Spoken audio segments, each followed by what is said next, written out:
Hi, everybody. I'm David. Nice. I'm a principal scientist in Adobe, and I am part of a team called the Software Technology Lab. And what we do in my team is we try to figure out what's going to happen in the next 5, 10, 15 years in software development and make sure that we as a company and us in the wider industry are prepared for what's happening. This talk is about the Beman Project, which is a project that got started very recently, and the goal of this is to help improve the C++ standard libraries, bring them to the next level. First off, you see that I've got this shirt with the logo right here. Anybody who's got a shirt with a logo, stand up. Let's see, there's one. Okay, give a hand to these people with the shirt with the logos. But why? You know nothing about this project. Why are you? I don't know. You're just doing what I say. You're trusting me. Thank you. I appreciate that, Titus. First, before we talk about the Beman Project, let's talk about where the standard comes from. Where does it come from? There's a lot of misconceptions about how the C++ standard is made, and I will tell you about the misconception that I had. I thought it all started with this guy, genius. Anybody recognize this guy? Yeah, Bjarne Stroustrup, right? And what I thought happened is Bjarne Stroustrup would essentially travel the world, right? And what he's doing is he's looking for the absolute best programmers in the world, right? And visiting some areas more than once, I have no idea why, but whatever, and he's identified these stars, the best of the world. And what he does when it's time for a new standard is he convenes them, right? Like Avengers assemble. And once this elite team of people get together, they go to a place called Bristol. Now me, when I was a kid, I didn't know where Bristol was. I didn't realize it was in UK, sorry. I thought that it must be at the top of an icy mountain. And they go up there and they discuss and they figure out what the future is going to be for C++. When all that's done, Bjarne comes down and says, "Behold, here is the new standard specification." And then all the people of the world rejoice. All the implementers implement the standard, except Microsoft.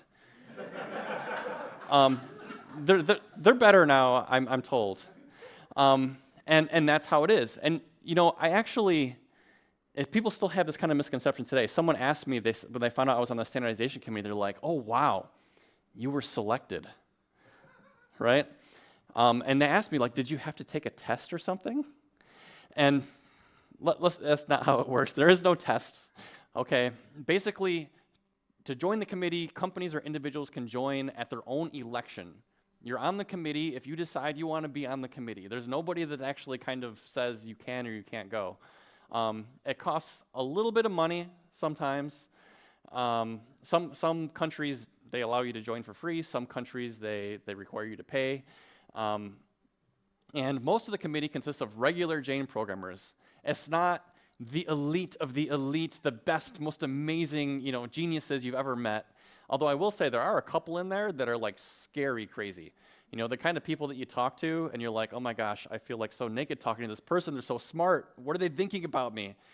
There are a couple of those. But generally, they're like the kind of software developers that you would see in a normal organization with a really atypical passion for C++.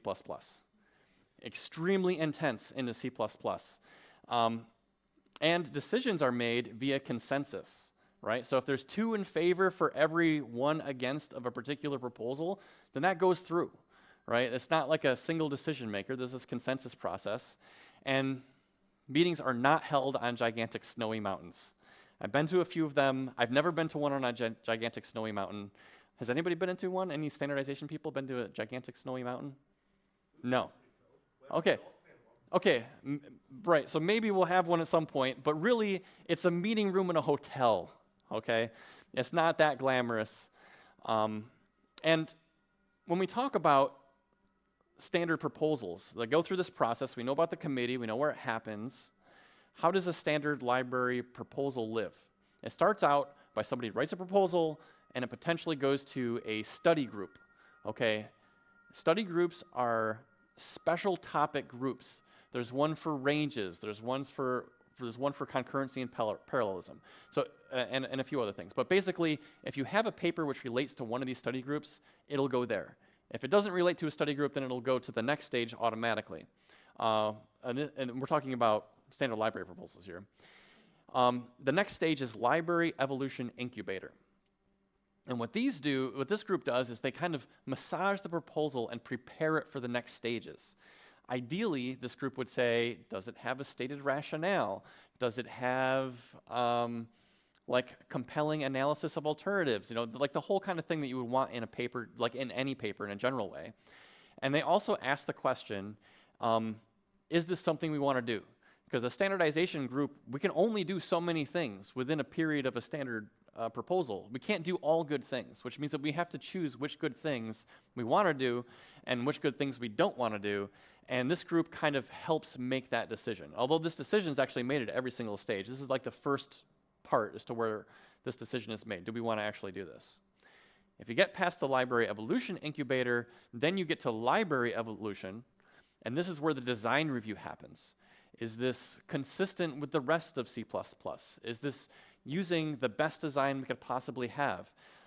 Do we think that people will actually use this thing? This kind of like design question happens in the library evolution groups. If that goes well, then it goes to the library working group. And this is where you have the real, like the bean counters of the committee, you know, the people who love the details. Where you go and you talk to them and you say, hey, this is a field of a class. They will say, do not use that word field. There is no field of class. There are data members, right? Very, very specific language. And actually, although I spend most of my time in library evolution, my happy place is in library working group. Because it's very relaxed, it's very fun. It's like, should shall be used there? They'll be quiet for a second. Yeah, I think so. Like, that's the kind of conversation that they have in there. If that goes through, and they've looked at the wording, these are the changes, the diffs to the actual standard, then it goes to the plenary. Okay, plenary, this is a group where everybody in the committee goes to plenary for the most part, where you have all the organizations being represented by somebody, and they vote yay or nay as to whether they want this to go through, knowing that it went through this other process. So, what Herb frequently says in plenary is, we do not have technical discussions in plenary, and you should raise things before plenary.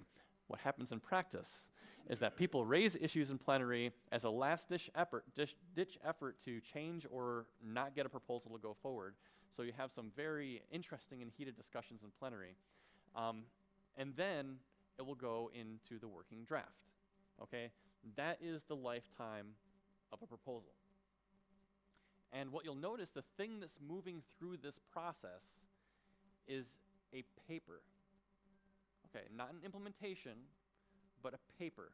A paper is moving through this process. And proposals usually have an implementation. And there are questions asked about, you know, is there an implementation? Like, is it possible to implement this in any conceivable universe kind of questions? And some of us kind of observed that that's not how we do things typically. Like, how many of you work for a company to where you have a paper and it gets iterated on and you get this exact specification of a design and all of this is ready to go, and then you write the code after you've already agreed this is how you're going to write the code, and you ship it like that? Does anybody do things like that? Nobody, okay? So it's kind of strange that we do it this way. Here's how we do things at Adobe, typically. Someone has an idea for something like a new feature to Photoshop or something like that. Then somebody sits down and develops a prototype. Usually starts as a prototype. You know, someone just hacks something together and says, hey, wouldn't this be cool? Then it goes to another stage where you have designers who get in there and say, like, no, I think it should be designed like this. This is how to make it consistent. This is how to make it really usable. And then that gets incorporated into the prototype. That all gets vetted with a whole bunch of people in the organization, including people that would use the product. And then they create a thing called a pre-release, which means that we have a set of users, like maybe 50 or so, that are like our trusted users that give us really good feedback. And we say, can you please try this out? Does this actually solve your problems? Is this going to be useful for you? and they use the actual product and they say, yes, this is useful, or no, it's not useful, we iterate, whatever, then we do user studies, right? Because that 100 could be biased. We could get a broader user study, ask, is it easier if the interface is this way or this other way, and we actually collect data on this. We make data-driven decisions based on this, and we also look at just like open text, tell us what you think about the product, and we look at analyze all that data. If all that goes through, then we're ready for beta. We're still not committed to this feature yet, right? In beta, it goes out to a whole bunch of beta testers. We collect all their feedback, and only then, after we collect all that feedback, incorporate it all, we've had all this user experience, do we make it generally available? And this process seems to work pretty well. I mean, Adobe has won Emmy Awards for creating the software used in stuff like The Mandalorian. So this is very different from what we see in the standard library process, right? Where it's generally a paper that moves through, sometimes with an implementation. Some implementations are better than others. So there's this guy, Jeff Garland, and I asked him for a headshot, and he put it with a beer. If you know Jeff, it's not entirely surprising, but it's pretty funny. So anyway, he was at C++ Now conference. A lot of stuff happens at C++ Now. If you've never been there, I highly recommend it. He was at C++ Now one year, and he was the head of, or the co-chair of the library working group, the wording review group. And he was having conversation with Zach Lane, Brett Brown, and two other people that he can't remember who they were. I won't fault Jeff for that. And he brought up this idea that wouldn't it be nice if we actually iterated on implementations that people could use in the standardization process as opposed to just a paper? Because a lot of times we're kind of blind to it. We're like, well, I think that people are going to respond this way, but do I know for sure? I mean, it's not like we can show it to the people inside of Adobe and give them an implementation to play with. And they all thought, yeah, we should do something about that. It would be a good idea if we incorporated the idea of having implementations as part of our process. And Inbal Levy, who is the chair of the evolution working group, independently, they were reviewing a library called Stood Indirect. Okay, the details don't matter, but she loved the way that they did this because their paper was part of a GitHub repository that was attached to the implementation of the paper. And they had pull requests on there. They had all kinds of user feedback coming in. And she was trying to propose to the library evolution working group, wouldn't that be cool if we could do something like that for all the different library proposals that we have? And we can't talk about who she talked to, not because she has a bad memory like Jeff, but because this was in a standardization meeting, so you can't really cite somebody's name unless you get their permission. So that's why she has question marks. So Jeff and Inbal got together and they said, yes, we want to do this. And then nothing happened for a year. Like a lot of good ideas, you talk about it, but it takes a lot of work. But Jeff, at one point, he went to the Boost Foundation, and I'm part of the Boost Foundation board, and this was the board at the time. And he said, hey, let's do this as part of the Boost Foundation. Create a new project to have implementations of standard libraries so that we can get feedback and incorporate that so before we standardize something and ship it to a bunch of customers. And this is where I got involved, and I thought it was a very good idea. And what he did is he proposed that at C++ Now, again, another thing at C++ Now, instead of doing library in a week, they had a library in a week thing where you try to implement a Boost library in a week. Let's use that time to launch this new project. And that happened at C++ Now 2024, which you'll recognize is actually the same year as this current year, which means that a lot has happened since that started. Okay, this project exploded in ways that neither Jeff nor me nor Inbal could have ever imagined would be possible. So imagine at C++ Now, a whole bunch of amazing experts, people who coming from all different levels, joining together to try to launch this project. There were people sitting in front of blackboards trying to figure out What's the mission going to be? There were people sitting together, huddled, hacking together to try to figure out how we're going to get things working with the package manager. What should the standard look like? It was like a beautiful thing to see. And I guess we were in Aspen, so we did have mountains around. So we kind of lived that mountain view thing. And so I'll tell you a bit about what happened that week and what happened since. First, I was part of the group that was trying to figure out what the mission, the vision was going to be, myself and Richard Powell up there.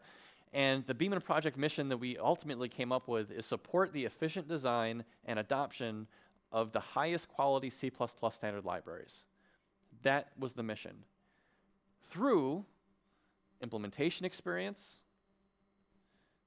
user feedback, and technical expertise. Right? This is the basis of the Beman Project. This is what we're trying to put together. And by the way, the exact wording of this mission statement was developed in a bar by Chandler Carruth because we were talking about this and he's like, oh man, making mission statements, that's my shtick. And we worked through it. We iterated a lot on this thing, and this is the ultimate wording that he came up with and everybody accepted. So we got a mission statement. What else do we need? Well, we need a name. What is the Beman Project? It's named after this guy, Beman Dawes. He is the deceased co-founder of Boost, and he was also a WG21 library working group chair for many, many years.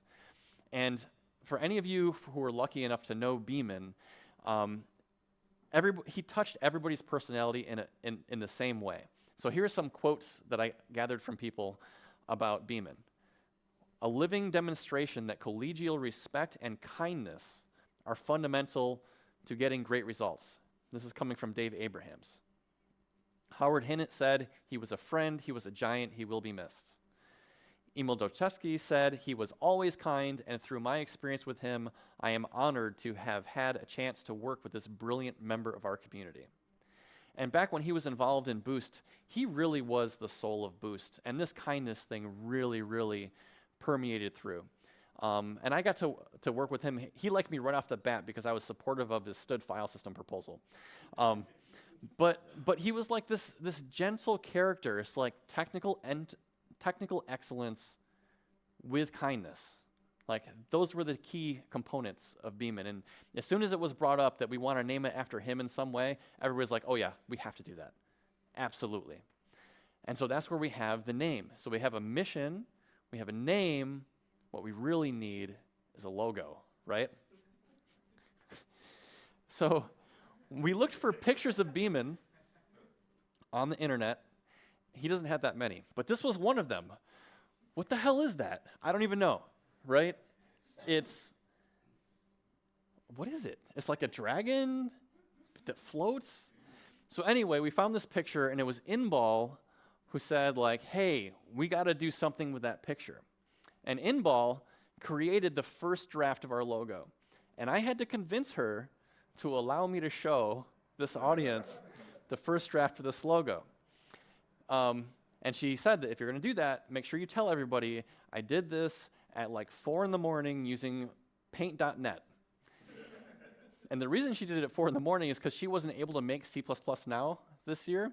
And so she was still working on the Beman project like all the way in Israel with a complete time difference. This is what she came up with. And we were all like, we love it Inbal, but I don't know. So Saksham Sharma said, hold on, I got this. AI,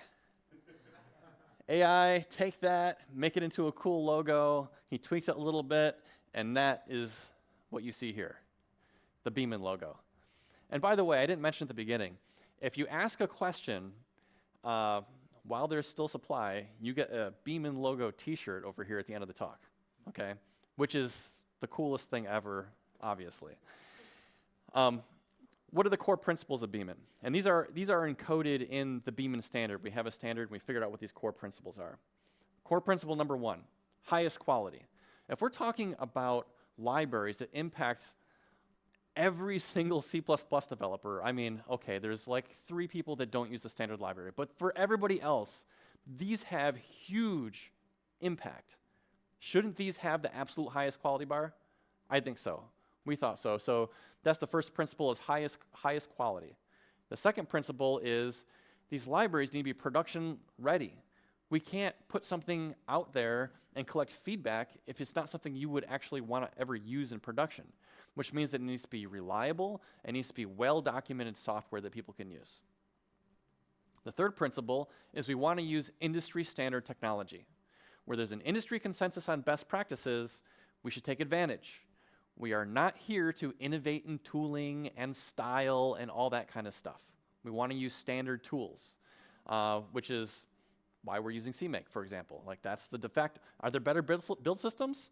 Probably, but they're not industry standard. We're going to stick with industry standard. As soon as, I don't know, Buck takes over, right, we'll switch to Buck.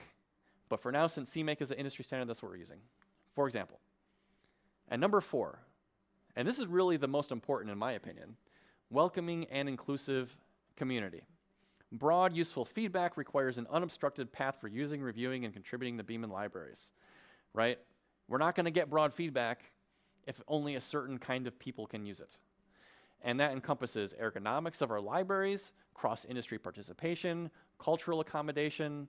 I mean, we want to make sure that someone that has a language barrier should be able to use our libraries.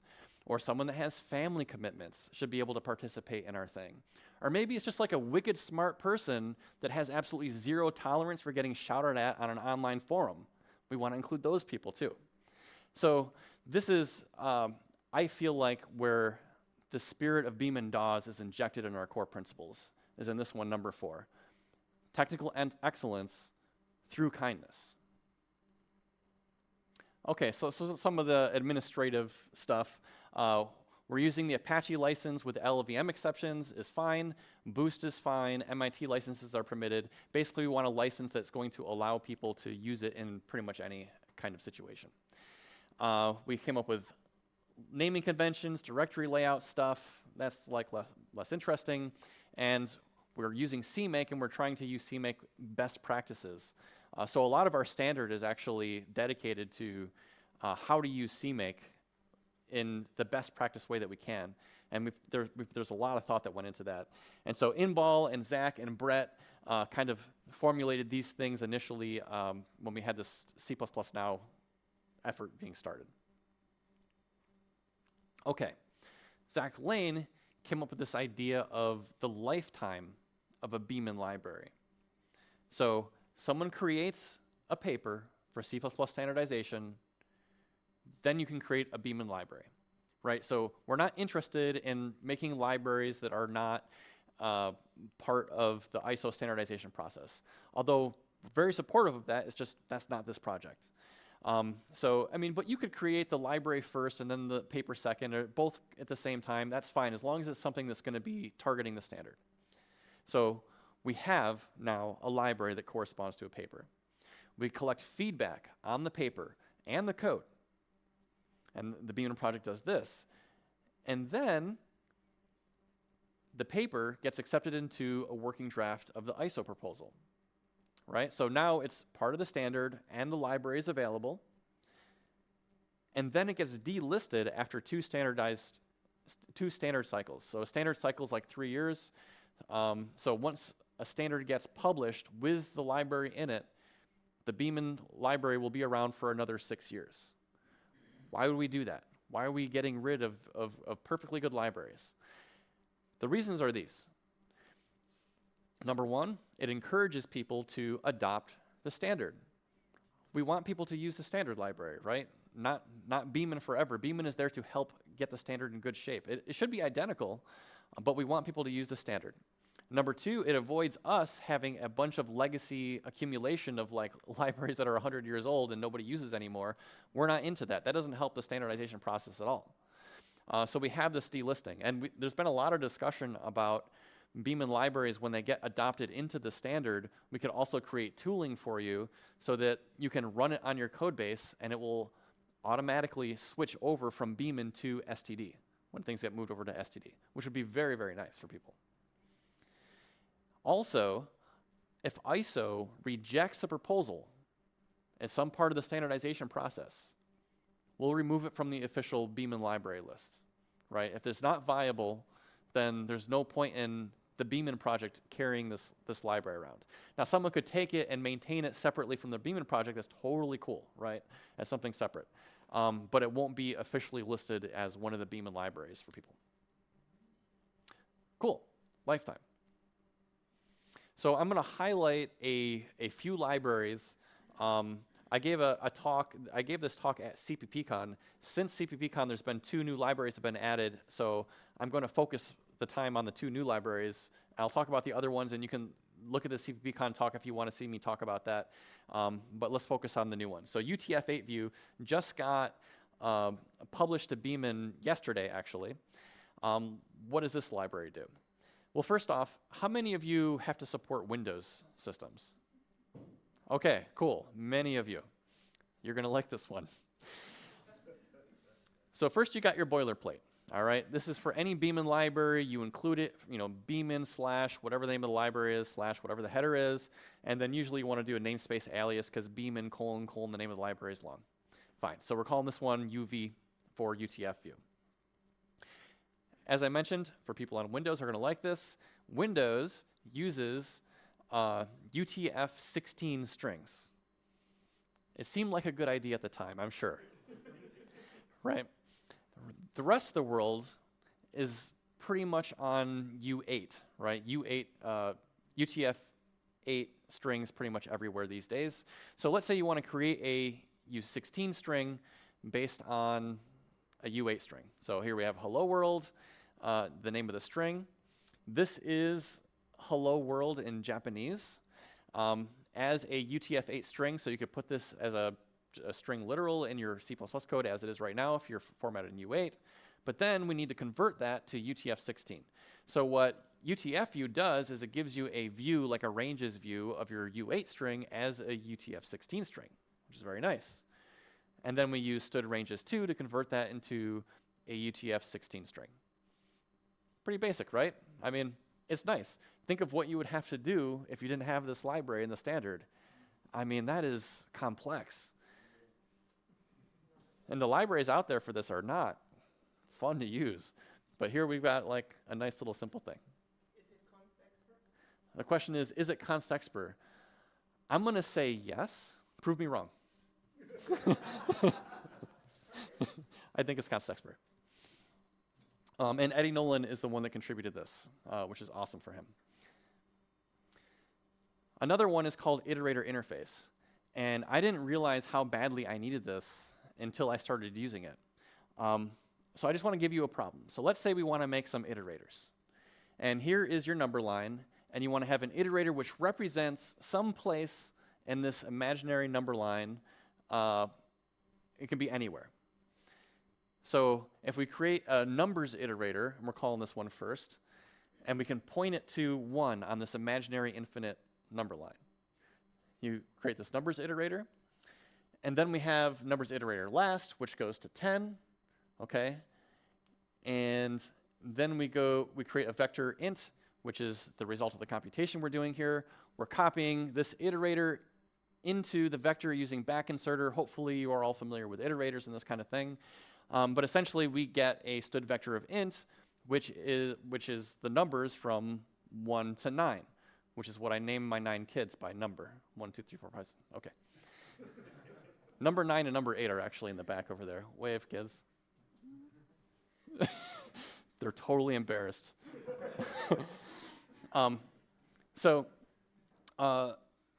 If we want to make a numbers iterator, how would you do that? Does anybody know how to make an iterator? No, you don't. That's like asking an American like how many feet are in a mile, right? I don't know. 2,000 something? 5,280. Really? Okay, I was way off. But like I said, asking an American, you're not an American. Okay, asking me.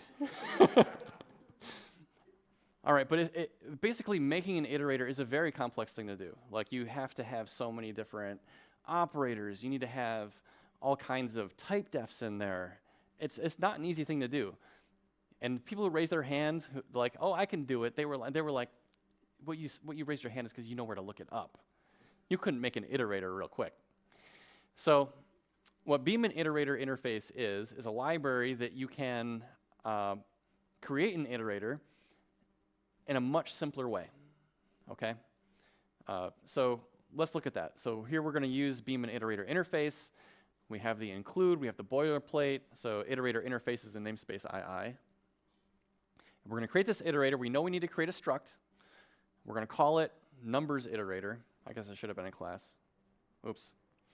So we're going to create no, actually struct is right. We're going to call it numbers iterator, and it's going to have an index, right? Because remember, we're going to have a number on this number line.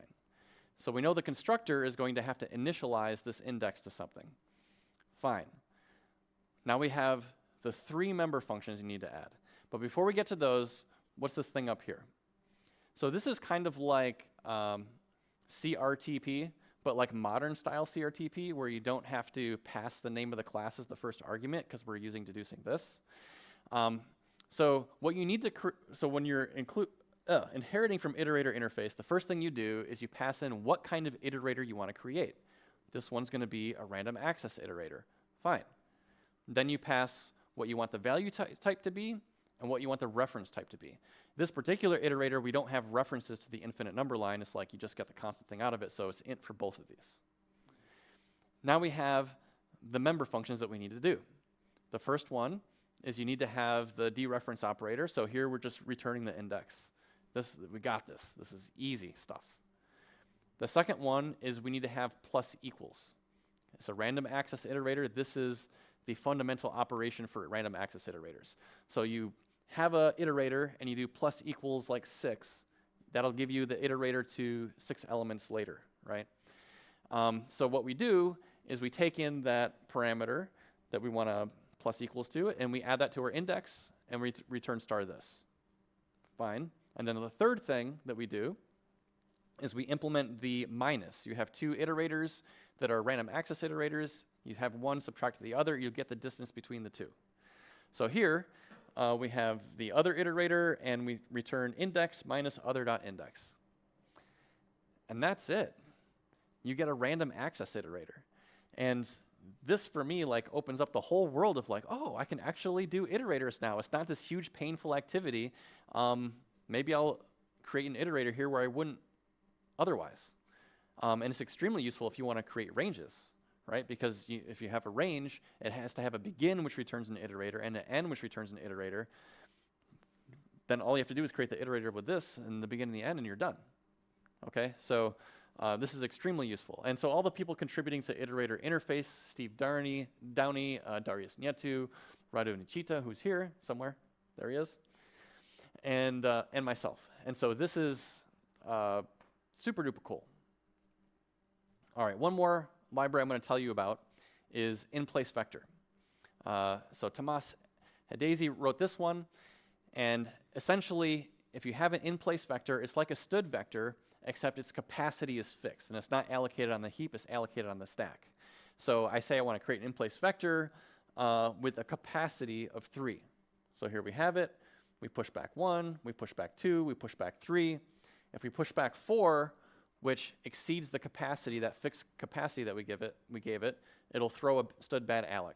So this is essentially a drop-in replacement for a stud vector, but it'll allocate it in the space of the object as opposed to on the heap, and it'll have that fixed capacity. And it turns out that if you do this in certain high-performance applications as opposed to using an allocated vector, it's very, very fast to use. You get a lot of cache coherence and other benefits from it. So that's another thing that's available as a Beman library right now. Another thing that's really, really cool that I'm proud of, and another thing I didn't actually expect would happen, is this thing called Beman.exemplar. So we started by calling it Beman.example when we were at C++ now. It's been renamed to Beman.exemplar. But we wanted to have a repository in the Beman project that could be kind of like a cookie cutter, copy paste, use this when you're making a new Beman library. And it turned out we had so many eyes on this thing that it really became like an awesome best practice example C++ repository to use. So if you ever want to make an open source C++ repository, I highly recommend that you take a look at beman.exemplar. So you have best practice for unit testing, best practice for CMake, what do examples look like, where do they go, what kind of documentation should be there, although the documentation story is still something being actively worked on. Sanitizers, continuous integration. And let me just show you actually a little bit about what this, like an example of what this looks like. So this is, wow.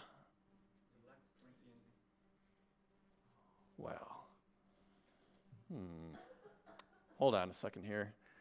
I can probably share this screen somehow.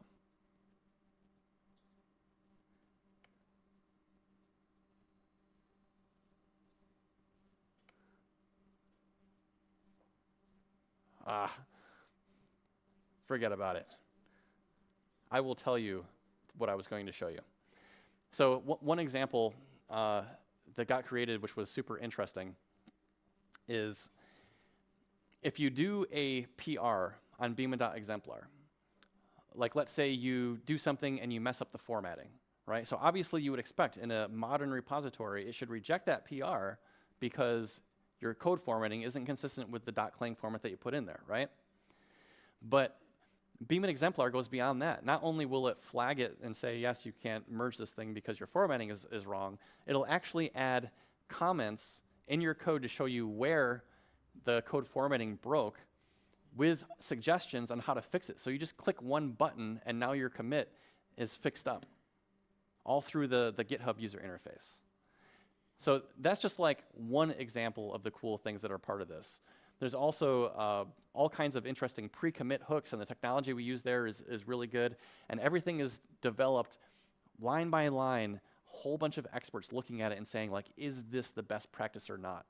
So super duper clean, and it's something I'm very excited about.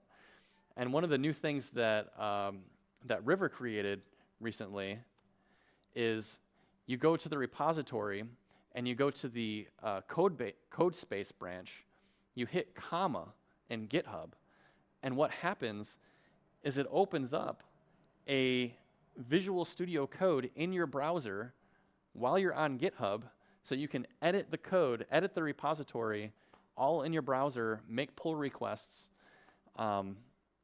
with code completion, everything. It's just like totally incredible. And how did we get to this? Daisy Holman was part of Beman. She's like, hey, I'd like to do some, I don't know, what do you call the thing where you do like the screencast while you're coding? I can't remember. But anyway, she's doing these live coding sessions, right? And she's like, hey, you guys should implement this. Then I could hack on Beman while I'm doing this live coding thing. And River was like, hey, I'd love to try to implementing that in Beman, and then we have it. So just imagine you want to hack on a Beman library, you have an idea, you have a fix you want to do, you just go on GitHub, you hit comma, you have a build environment already there, and you can just start doing your work. I don't know. I thought that was pretty sweet. Another thing I want to highlight are some of the discussions that happen as part of the Beman project. Here's one particular one that happened. Louis Dion, who's over there in the back, he suggested, hey, maybe you should adopt lit, which is a unit testing framework that most of us had no clue existed, right? And it's something used within libc++. And so there was a big discussion on it. There was an analysis paper written up that I did. And everybody walked away from that conversation saying, like, wow, I learned a ton. And it brought me back to my early days when I was doing C++ and joined the Boost mailing list. I got that same feeling, you know, like, holy crap, you know, there's this discussion happening and I'm walking away learning so many things. And so some of these, they're like asking, you know, what is the state of the art? What is the best practice? How and when should new technologies be adopted? These kinds of discussions are happening in the public, accessible to everybody, and you can participate in it. And one of the things that Laura Savino contributed to this whole thing is she said, you know what? If you could take some of those really key discussions and mark them somehow And maybe you should call them Dawes discussions. So that way people come to the project and they're like, hey, what are the really cool discussions that people are talking about here? And there's just a few of them that are marked that you can go, like these Dawes discussions. I thought it was a really phenomenal idea. And at this point, we're starting to see results. Remember, we're trying to improve C++ standard libraries. There's an optional library, optional 26, which I didn't talk about here, but through the Beman process, we got excellent feedback from people using it. It resulted in several changes to the paper because people are now actually seeing the implementation and trying the implementation. The implementation has been tracking all the paper changes as they went through, and stood optional as a range, which is one of the things that is implemented in the Beman optional 26 library, got accepted as part of the standard with a full Beman implementation. And it was something that you could even try on godbolt.org, compiler explorer. And yeah, it worked. And think about it, like it just started like this May. Stood in place vector, the library that we talked about just a few minutes ago. There were already LWG, Library Working Group, issues discovered, because this one's actually part of the working draft at this point. They were discovered as part of the implementation and review process, like, oh, there's a problem here, there's a problem there. We have StudNet, which is a library proposal which is proposing for a networking library for the standard. And now there's a huge feedback base available for StudNet. And as part of the development of StudNet, pain points were identified in the sender-receiver framework, Stud execution. So it's doing the thing, which is awesome. And if you want to see our sender-receiver implementation or hear more about StudNet, Dietmar Kuhl gave an awesome talk at CPPCon, and you can't see the logo on his shirt, but he's actually wearing the Beman logo over here. And he talked about creating a sender-receiver HTTP server using the Beman executor and Beman execution and Beman net libraries. So, what's in there? What kind of stuff can you do? So we've got Beman UTF view, which we talked about from Eddie Nolan. We've got Beman iterator interface, which was Steve Downey and a bunch of other people. We've got Beman optional 26, which includes a bunch of the new things that are coming in C++ 26 in Stud optional. Well, you can use the Beman library right now and have access to them and play with them. We also have Beman in-place vector, which we talked about. And we have several libraries that are in development right now. Beman dump, Jonathan Mueller and River Wu are working on that. And Jonathan can't be here in this talk. He was very apologetic. He's like, I really can't be here for this talk because I have to give my own talk at the same time. Otherwise, I would be there. And I hope he's wearing the shirt in his talk anyway. And then we have Beman. Oh, did I say what Beman dump is? No. Okay, Beman dump, this is just a way for you to take any kind of data structure or whatever and just dump it to standard output to get like a debuggable, readable output of the thing. It's pretty cool. We have Beman execution 26, which is the sender-receiver implementation in Beman. Beman net 29, which Dietmar's working on for StudNet implementation. And we have a Beman testing resource, which I think is probably going to be our next official Beman library, which is going to go live. And for people who use PMR allocators, this allows you to essentially test to make sure that your thing is properly allocator aware. That's my understanding of what this library is. So anyway, you can get all this stuff right now and use it and play with it without having to wait how many years before you adopt C++ 26 compiler with all the features? I mean, that's a long time. Like in Adobe right now, we're working on getting to C++ 20, right? We're on C++ 17 for the most part. So this allows you to use the future right now. We have in discussion a Beman SCN lib from Elias, and this is essentially the counterpart to Stud format. So Stud format takes your data and converts them into strings. This is the other way around to parse your strings into data. And many other libraries in discussion. And there's help wanted things. There are libraries that haven't even really been started, but are ready to go. Ranges and views, a bunch of ranges algorithms that need to be implemented, units and quantities for a units library, bounds test, which is a particularly interesting one if you're into numerics. So I want to talk about your contributions, because this is a community project. As you've seen, there's all these different names on here. First thing you can do is you can use the libraries, download them, play with them, see if they work. Does it actually match your use case? If it's really not working for you, if you think that this doesn't have a use case in your organization or for you, please give that feedback. Like, we need that feedback. That'll help us make better decisions on the standardization committee. If you want to get deeper into it, which I encourage you do, check out our good first issue tagged issues. If you go to the Beman Project in GitHub and you go to the Beman repository, look at the issues right there, and you'll see there's a bunch of good first issues, help wanted. And these good first issue ones, most of them have a mentor attached. So you're not at it on your own. Someone's put a little bit of thought into how it should probably be done, and there's a pointer to someone, usually the author of the proposal paper, who's there saying, like, I will help you out. You know, if you're willing to run with this, I will help you out with it. You can join the discourse, so it's discourse.bemanproject.org. That's our forum where we have all of our discussions. You can join the GitHub conversations that are happening right now. There are tons of pull requests. You can give a code review. You can comment on a pull request that was made. Any kind of thing. You can raise issues. You can create PRs, as you saw. Like, we're getting to the point to where if you want to create a PR, you can just like hit comma, put you in a code editor, you do the modifications, run your tests, and then say, yeah, I want to make this PR. So you might be thinking, that's great. Like, if you're some standardization wizard or like C++ wizard, you know, like, I couldn't do something like that. And I want to point you to this one conversation that we had online. So I created this task a while ago. It was basically, hey, we're looking for anybody who's interested in implementing a Beman in-place vector library.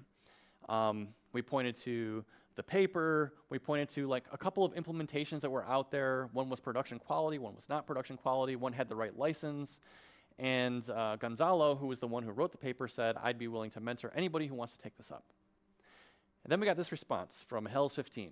He said, hey, I'd be interested in implementing this for Beman, but I have to ask, how much C++ knowledge is required? Would help from someone who's not professional still be accepted, or are you looking for someone with more experience? And this was the response. Hey, for this task, I think intermediate C++ competence would be helpful, but don't worry about asking beginner questions.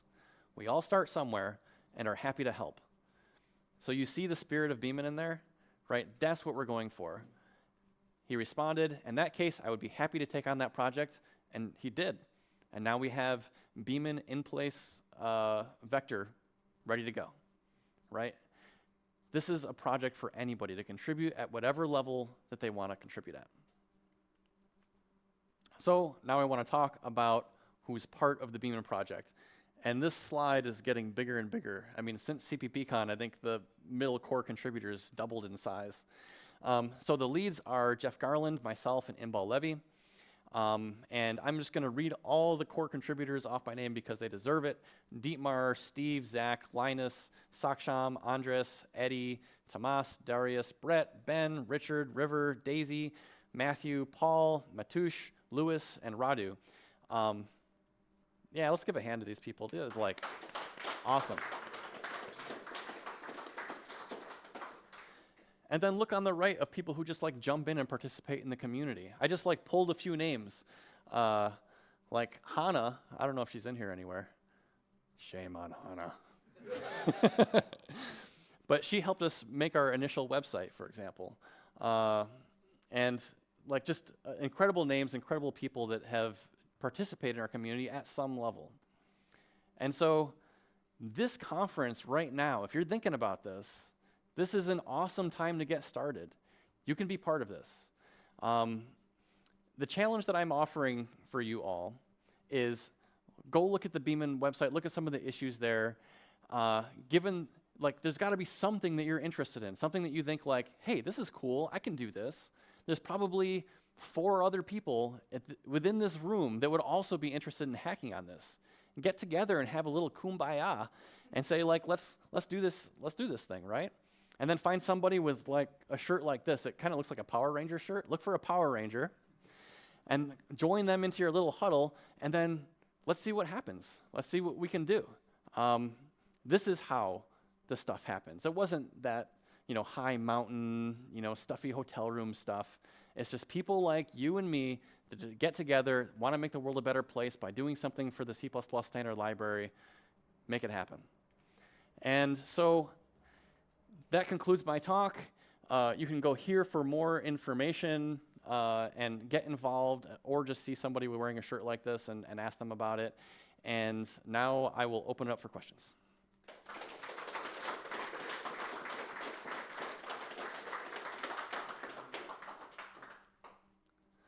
Okay, and all the Beman people that are wearing a shirt, come on up here. Help me answer these questions. I don't want it to be just me.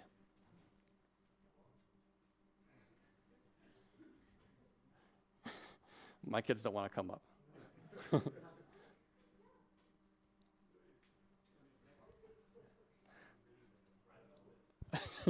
All right, so you got nerd sniped into reading the lit paper. Nice. So if you can come stand over here, because this way the camera can pick you up. Sure. So just ask your question, raise your hand, we'll call on hands, and then we'll repeat your question for the camera. No. We'll repeat your question. My question is, I suppose it goes to two parts. Do I really get a t-shirt if I ask a question? You really do. Okay. Sankel kids, come up here and be ready to distribute the t-shirts. No, my real question is, I've got two libraries on the go at the moment, which have been going for a long time. I've got a linear algebra syntax library, which is giving you a treatment now. And I've also just started a floating point library. It requires some language sort of jiggering over as well. Is it going to have to be pure library, or is there scope for the kind of thing that might require some changes to the language? I mean, my guess would be that if you can emulate some of the language features with macros or something, maybe that's something you could, because otherwise, I mean, if you need a custom compiler, then I think it limits the ability for people to basically check out the library and use it. So I don't know. I don't have a pre-canned answer, but No, that's fine. I'm just trying to work out ways.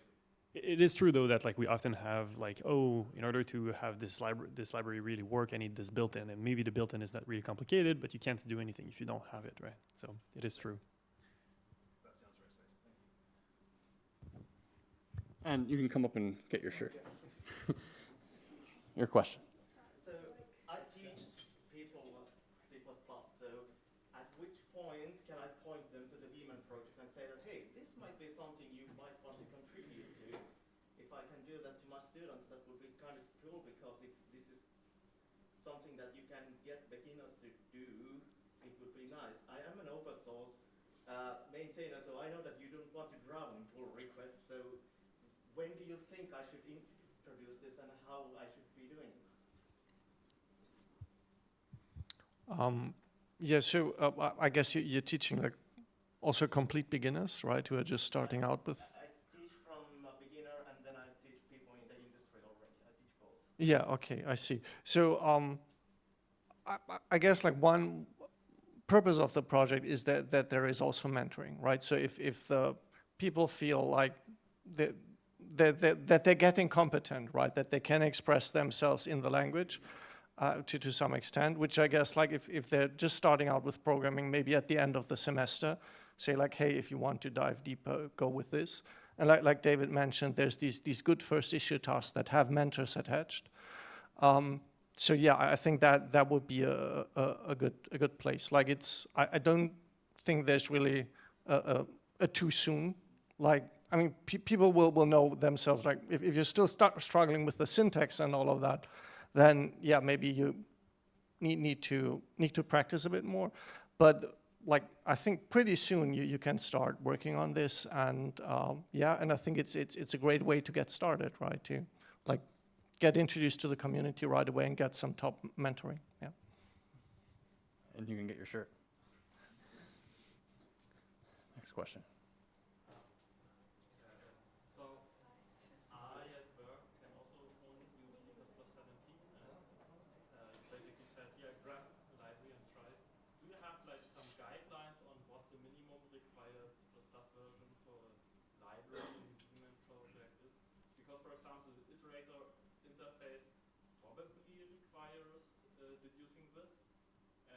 sync execution is maybe implementable in C++ 20 because you want to have concepts.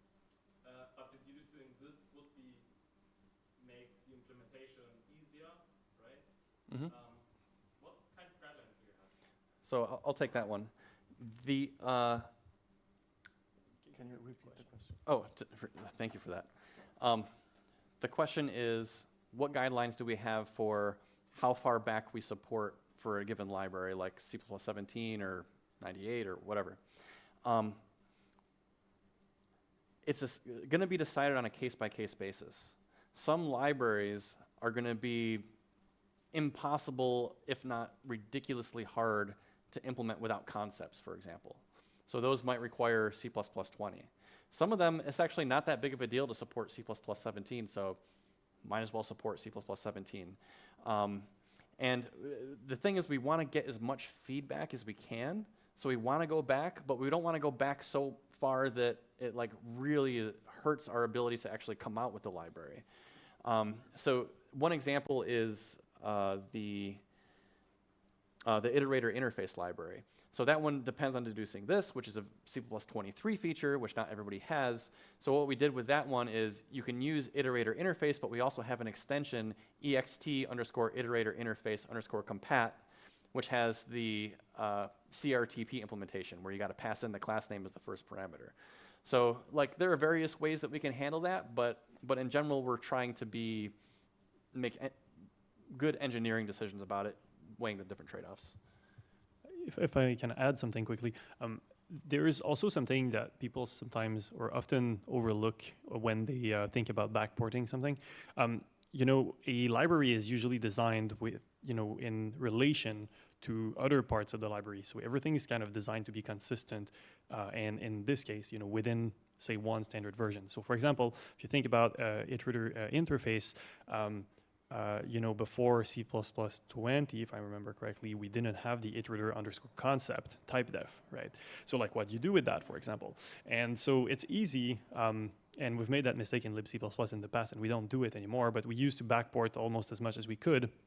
And sometimes we would realize that, hey, really, like these two features, they just don't work together because there was this LWG issue that was, or that's a bad example, but there was like this other feature that came in later that is really essential to make them work properly together. And so it gets really, really tricky to do that. So it's just, I guess, maybe a few words of wisdom about, you know, backporting functionality. This is something that we in libc++ don't do anymore because we've been bitten by it too much.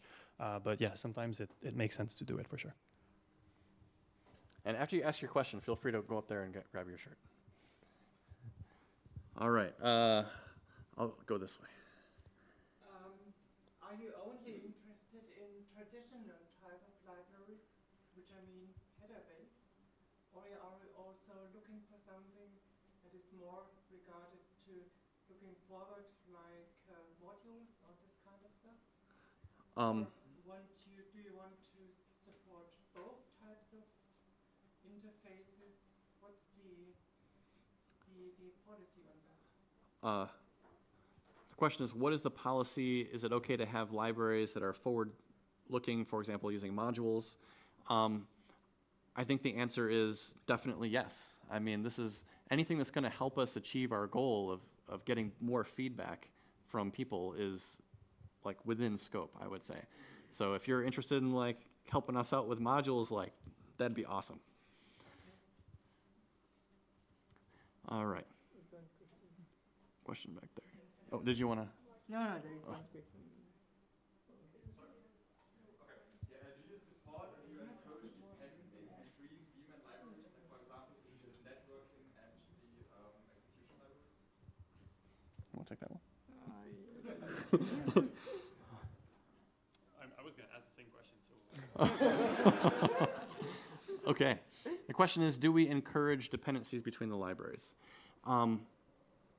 Well, to a certain extent, yes, right? We want to eat our own dog food. This actually helps us give feedback and things. So, for example, the UTF view library depends on iterator interface.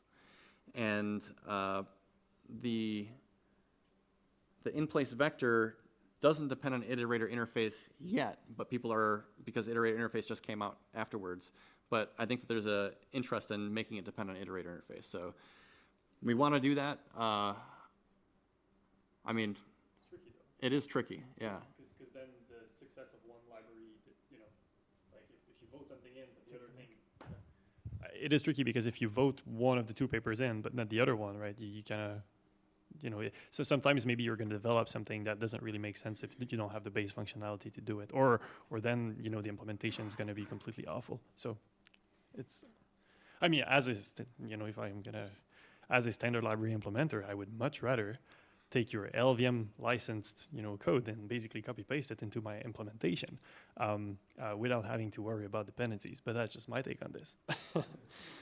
Well, I guess another example that I can mention with this is what in-place vector is doing right now is it has a boost library that's in a detail namespace. So it got moved into it as a part of a detail namespace. So it doesn't have the dependency on boost. It just like the code got moved in there that it depended on. So that might be one way to deal with if a library goes kaput, then we can, you know, put it as a drop-in in a detail namespace for all the things that are depending on it. But yes, very tricky. Can I add something on this? Yes. Okay, so we are also building a CI system to make sure that when we introduce something new, we don't break other stuff, so we can fit dependencies across the libraries.